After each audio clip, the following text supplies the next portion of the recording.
მოგესალმებით მეგობრებო, მე ერეკლე ვარ და დღეს გასწავლით WordPress-ის დაინსტალირებას. მოგიყვებით და გაჩვენებთ თუ როგორ გამოიყურება ვებ-გვერდების ის ნაწილი, რომელსაც ჩვენ მომხმარებლები ვერასდროს ვერ ვხედავთ. ასევე ვისაუბრებ რა განსხვავება არის ვებ-გვერდების კოდის გარეშე და კოდით აწყობას შორის. წინა ვიდეოში მე შევიძინე დომეინი და ჰოსტინგი და თუ ეხა შენ არ გეცნობა ეს ორი რამ, მაგ შემთხვევაში აღწერაში მაქვს ორი ვიდეოს ლინკი. ერთ ვიდეოში ვსაუბრობ დომეინზე და ჰოსტინგზე, თუ რა არის და საერთოდ რაში გვჭირდება და მეორე ვიდეოში უკვე დომეინს და ჰოსტინგს ვყიდულობთ. და თუ კი შენ უყურებ წინა ორ ვიდეოს, შენ უფრო მარტივად გაიგებ იმ ყველაფრის შესახებ, თუ რაზეც ახლა უნდა ვისაუბრო. და ვინც ვიცით რას ნიშნავს დომეინი და ჰოსტინგი, ახლა უკვე გავაგრძელოთ. აქ მე გამოტანილი მაქვს სამი პლატფორმა, სადაც შეგვიძლია ჩვენ ვებ-გვერდების შექმნა და პირველი არის wix.com, მეორე არის kartra.com და მესამე wordpress.org, რომელსაც ვიყენებ მე. და ეხლა ვისაუბრებ იმ 6 მიზეზზე, თუ რატომ ვიყენებ ამ პლატფორმას. WordPress-ი არის ერთ-ერთი ყველაზე პოპულარული პლატფორმა, სადაც შეგიძლია ვებ-გვერდების აწყობა. WordPress-ზე შენ შეგიძლია დაამატო 90,000-ზე მეტი პლაგინი და პლაგინი ნიშნავს დანამატს, რაზეც უკვე მომდევნო ვიდეოში ვისაუბრებ. ასევე გაქვს დიზაინის სრული თავისუფლება, ანუ როგორი დიზაინიც გინდა შეგიძლია ისეთივე შეარჩიო. WordPress-ი სხვა პლატფორმებისგან განსხვავებით შედარებით იაფია, ასევე მარტივად ისწავლება. WordPress-ის დახმარებით ხდება საიტის მიგრაცია იოლად, ანუ მე შემიძლია ერთი ჰოსტინგიდან გადავიდე მეორე ჰოსტინგზე ძალიან მარტივად. ასევე WordPress-ზე შეგიძლია კოდითაც იმუშაო და კოდის გარეშე, ანუ იმის შეზღუდვა არ აქვს, რომ კოდით არ შეგიძლია იმუშაო. ახლა მოდი გადავიდეთ hostnode-ის ფანჯარაში და დავაინსტალიროთ WordPress-ი და ვნახოთ როგორ გამოიყურება. როდესაც ჩვენ გადმოვალთ სერვისებში, ქვედა მხარეს დაგვხვდება ჩვენი დომეინი და ჰოსტინგი. ამას დავაწვევით და გადმოვალთ მსგავს ფანჯარაზე. ამის შემდგომ უნდა შევიდეთ cPanel-ში. შეგახსენებთ, რომ cPanel-ი არის ჩვენი სერვერის სამართავი პუნქტი, სადაც ნებისმიერ დროს ჩვენ შეგვიძლია ჩვენს ფაილებში ჩარევა და შესწორება. და ამოგვიგდებს მსგავს ფანჯარას. უნდა მოვნიშნოთ და აქ ჩვენ გვეკითხება ეს ვებ-გვერდი ჩვენთვის გვინდა თუ კომპანიისთვის. მე ამჯერად ავირჩევ individuals და დავწვევით save and continuous. აქ ჩვენ გვაქვს სამი ვარიანტი. ჩვენ უნდა ავირჩიოთ WordPress-ი, დავაწვევით WordPress, როდესაც დავაწვევით WordPress, გადმოვალთ მსგავს ფანჯარაში. და აქ ჩვენ ჩამონათვალი გვაქვს და გვაქვს WordPress-ის, ესე ვთქვათ, პაროლი და სახელი, რითიც უკვე შევალთ თვითონ WordPress-ის ფანჯარაში. აქ სასურველია რომ შეცვალოთ, იმისთვის რომ არ დაგავიწყდეთ შემდეგ და როდესაც უკვე შეცვლით, დავაწვევით install-ს. შემდეგ ამოგიგდებთ მსგავს ფანჯარას, გინდათ თუ არა პლაგინების ინსტალაცია, შეგიძლიათ ეს X-ით გამორთოთ უბრალოდ და ამ ფანჯარაში ქვევით ჩანს login ლურჯად და გასაღები ახატია. დავაწვევთ მაგას. შემდგომ უკვე გადმოგიყვანთ მსგავს ფანჯარაში, აქ ჩაწერთ თქვენს სახელს და პაროლს, რაც იქ კუთხეში ჩავწერეთ და შემდგომ უკვე დააწვევით login-ს. და გადმოგიყვანთ მსგავს ფანჯარაში. ეს არის ჩათვალეთ WordPress-ის სამართავი პანელი. შეგიძლიათ თქვენ უკვე მოძებნოთ თქვენი საკუთარი დომეინი ბრაუზერში და ამოგიგდებთ მსგავს ფანჯარას. ესე იგი თქვენ უკვე დააყენეთ WordPress-ი. გილოცავთ. ახლა კი მე განახებთ ჩემი ერთ-ერთი მომხმარებლის ვებ-გვერდზე, თუ როგორ გამოიყურება ვებ-გვერდის უკანა მხარე. აი მაგალითად რომ ავიღოთ ეს ვებ-გვერდი შვება.g, ესე გამოიყურება წინა ფონზე. მაგრამ მოდი ახლა მოვინახულოთ cPanel-ი და ვნახოთ შიგნით რა ხდება. და თუ კი წინა ვიდეოს უყურე, ეს ადგილი უკვე ნაცნობი იქნება შენთვის. და მე ჩამოვალ File Manager-ში, სადაც დაგვხვდება ძალიან ბევრი რაღაც.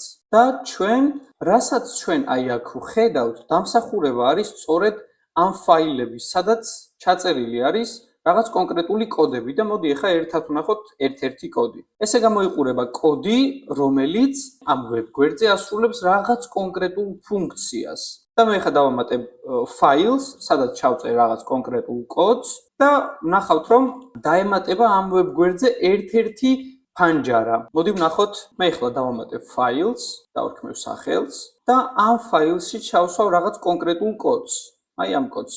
ამას დავასეივებ და როდესაც მე ჩემს დომეინს დავამატებ კონკრეტულად იმ ფაილის სახელს, მოხვდები იმ ფანჯარაზე, სადაც ჩავწერე როგორ ხარ. ჩვენ ვნახეთ, რომ თუ კი ამ ფაილებში რაიმე შევცვლით, ავტომატურად მოხდება ვებ-გვერდზეც რაღაცის შეცვლა. მე ახლა განვიხილავ WordPress-ის მაგალითსაც და თქვენ თვითონვე შეამჩნევთ თუ როგორი მარტივი პროცესი არის WordPress-ზე მუშაობა კოდის წერასთან შედარებით. მე ახლა შემოსული ვარ ჩემი ერთ-ერთი მომხმარებლის მთავარი page-ის edit-ში და აქ ყველაფერი ძალიან მარტივად არის. მე უბრალოდ უნდა შევცვალო ერთი ხელის მოძრაობით და მაგალითად ჩავწერო აქაც როგორ ხარ და ამ ყველაფერს ვაკეთებ ზუსტად ერთი ღილაკით publish და ჩვენ ხედავთ აქ არაფერი არ შეცვლილა, მაგრამ publish-ის შემდგომ, როდესაც დავარესტარტებ მე, ავტომატურად გაჩნდება ის წარწერა, რომელიც მე შევცვალე აქ. არანაირი კოდში ჩარევა არ გჭირდება კოდის წერისგან განსხვავებით. ჩვენ უკვე დავაინსტალირეთ ქართულ კომპანიაში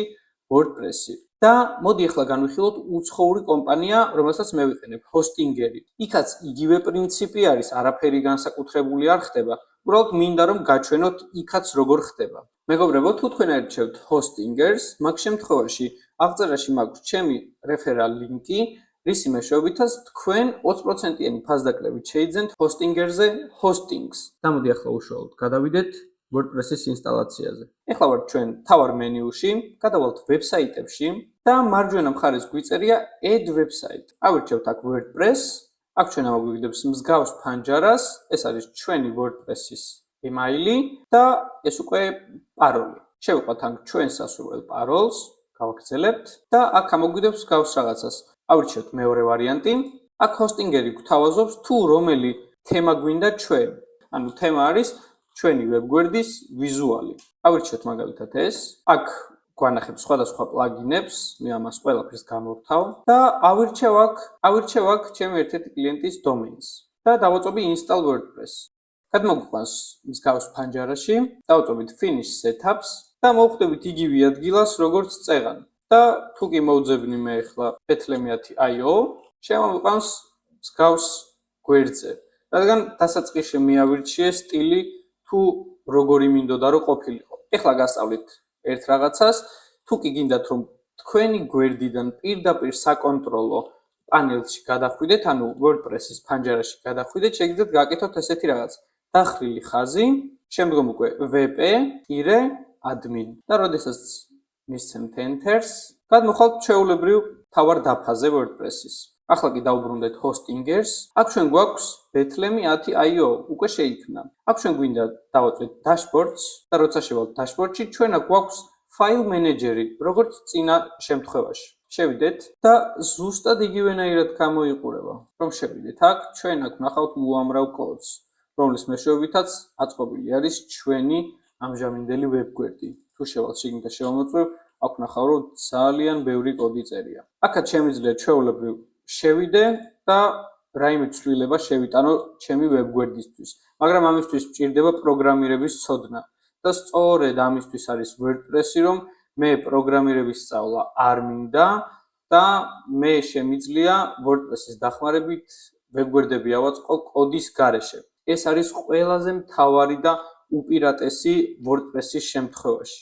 დღეისათვის სულ ეს ხო მეგობრებო, მადლობა ვინც ბოლომდე დარჩით და შემდეგ ვიდეოში მე ვისაუბრებ თემების და პლაგინების შესახებ უფრო ღრმად.